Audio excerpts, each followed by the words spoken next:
Hi అండి. Welcome back to worry miracles. నేను మీ శ్రావణి. ఈరోజు మన ఛానల్‌లో తోటకూర గుజ్జు కర్రీ అయితే చేసేసుకుందాం. ఇది చపాతీలోకి, రోటీలోకి, రైస్‌లోకి చాలా బావుంటుంది. అండ్ కొద్దిగా వేసుకుంటే రైస్ మొత్తం కడుపు నిండుగా తినేయొచ్చనమాట. మరి ఇంకెందుకు ఆలస్యము వీడియోలోకైతే వెళ్ళిపోదాం. ముందుగా 3 కట్టల దాకా అయితే పెద్ద సైజ్ కట్టలైతే తోటకూర ఇలా తీసుకొని ఆకులుగా కట్ చేసుకొని పక్కన పెట్టుకున్నా. తర్వాత ఇప్పుడు ఒక చిన్న బౌల్ తీసుకొని అందులోకి 1/3 కప్పు పెసరపప్పునైతే వేసుకొని, వాటరేసుకొని ఒకసారయితే శుభ్రంగా వాష్ చేసుకొని, ఆ వాటర్‌ని కూడా వంపేసేసుకొని, తర్వాత కూడా ఇందులోకైతే వాటరేసుకొని ఒక హాఫ్ అన్ అవర్ పాటు పక్కన పెట్టేసి నానబెట్టనిద్దాం. వీటిని బాగా నాననిద్దాం మూత పెట్టేసుకొని.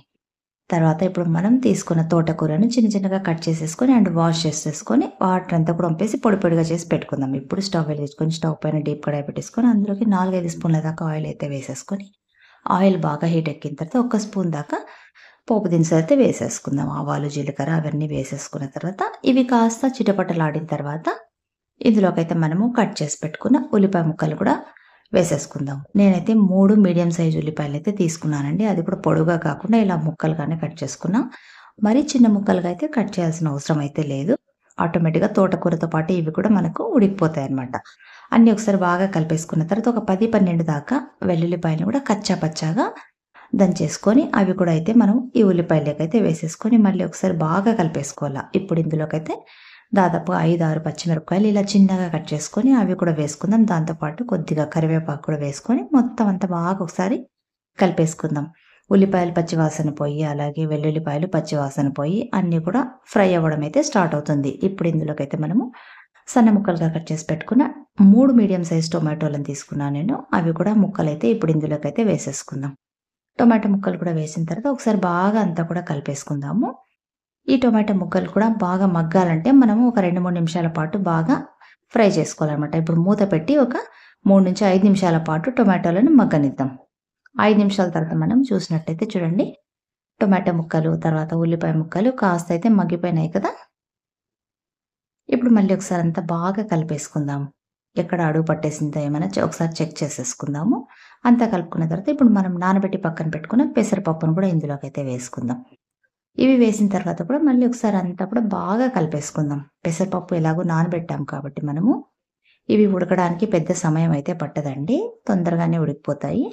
అన్నీ ఒకసారి బాగా కలిపేసుకున్న తర్వాత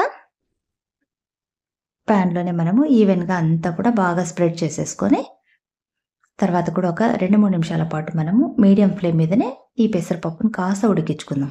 తర్వాత 2, 3 నిమిషాల తర్వాత చూద్దాము. చూడండి, పెసరపప్పు కూడా ఉడికిపోయింది కదా! దాదాపుగా మెత్తబడింది పప్పు కూడా.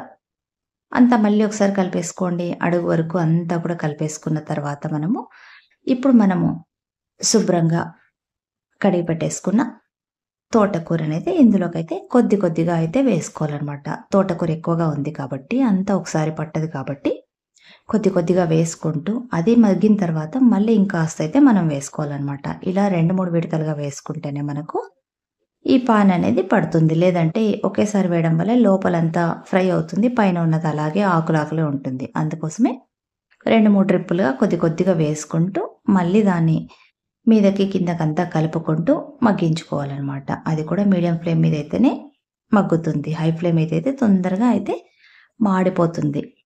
ఇలా కొద్దిగా మగ్గిన తర్వాత మళ్ళీ మిగిలి ఉన్న ఇంకాస్త తోటకూరను కూడా ఇలాగే వేసేసుకోవాలన్నమాట. అంతా కూడా స్లోగా కలుపుకుంటూ నెమ్మదిగా అంతా కూడా ఇలా మీదకి కిందకి అంతా కూడా కలిపేసుకోవాలి. దీనివల్ల పెసరపప్పు, తోటకూర అండ్ టొమాటో, ఉల్లిపాయలు అన్నీ కూడా ఈవెన్‌గా అయితే మనకు ఫ్రై అయిపోతాయి.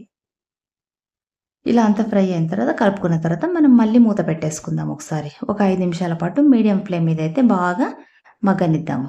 ఆటోమేటిక్‌గా మనకు క్వాంటిటీ అనేది కొద్దిగా తగ్గుతుంది. ఇప్పుడు దీంట్లోకైతే రుచికి సరిపడా ఉప్పు, పసుపు అలాగే పచ్చిమిర్చి వేసాం కాబట్టి నేను ఇందులోకైతే ఒక స్పూన్ దాకానే ఎండుమిర్చి పౌడర్ అయితే వేసుకున్నా. మీరు కారం కావాలనుకుంటే ఇంకొంచెం ఎక్కువగా వేసుకోండి. అలాగే ఒక స్పూన్ దాకా ధనియా పౌడరు. తర్వాత ఇవన్నీ ఒకసారి మళ్ళీ కలిపేసుకుందాం అంతా కూడా. టొమాటో వేసాం కాబట్టి మనకు ఆటోమేటిక్‌గా గుజ్జుగానే తయారవుతుంది. మనకు పొడి పొడి కావాలనుకుంటే తోటకూర, టొమాటో వేయాల్సిన అవసరం అయితే ఉండదనమాట.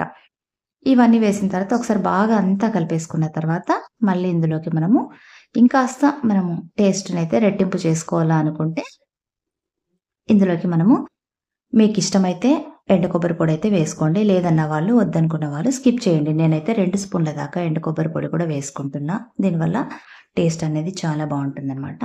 ఇవన్నీ కూడా మళ్ళీ ఒకసారి బాగా కలిపేసుకుందాం. సో, ఇంకేముంది అంతా కలిపేసుకున్నాక మళ్ళీ ఒక్క 2 నిమిషాల పాటు లో ఫ్లేమ్ మీదనే మనము అంతా ఈవెన్‌గా ఫ్రై అవ్వనిద్దాం. అంతా తర్వాత ఫ్రై అయిపోయిందో లేదో చెక్ చేసుకున్న తర్వాత సాల్ట్ కూడా చెక్ చేసుకోండి. సరిపోయిందన్నట్టు.